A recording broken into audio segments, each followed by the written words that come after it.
Nyiricubahiro umukuru w'igihugu c'u Burundi ahejeje guha umubonano intumwa idasanzwe y'umukuru w'igihugu ca Afrika y'Epfo asanzwe yanakurikirana ibibazo vyo mu karere k'ibiyaga binini. Iyo ntumwa idasanzwe ikaba yarije izanye ubutumwa bw'umukuru w'igihugu wa Afrika y'Epfo bugenewe umukuru w'igihugu c'u Burundi. Ubwo butumwa bwari bushimikiye cane ku cifuzo co gutsimbataza imigenderanire isanzwe ihari hagati y'u Burundi na Afrika y'Epfo mu gutsimbataza imigenderanire cane kuvyerekeye ubutunzi n'ibindi bisata, na cane yuko ico gihugu asanzwe ari igihugu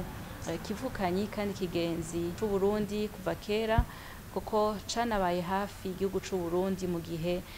Uburundi bwari bukirondera amahoro n'umutekano. Yashimishijwe n'ubwo butumwa aranamwemerera yuko azogendera ico gihugu, aboneraho n'akaryo ko gushimira ico gihugu camye kiri hafi y'u Burundi, anagitumira kandi kugira ngo abanyamitahe bo muri ico gihugu baze ku bwinshi bazane imitahe mu Burundi, kuko Uburundi buri ku ntango y'urugendo ruzobushikana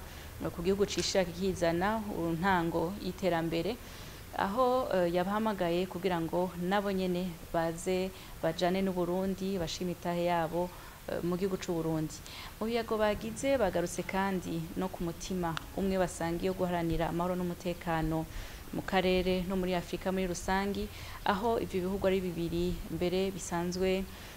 vyararungitse ingabo zavyo mu gihugu ca Congo kugira ngo bisahirize ico gihugu kibanyi ku Burundi kandi kivukanyi kugira ngo gishobore kugarukana amahoro n'umutekano. Umukuru w'igihugu c'u Burundi yanejejwe n'uwo mubonano n'ikiyago bagize, aboneyeho n'akaryo nawe nyene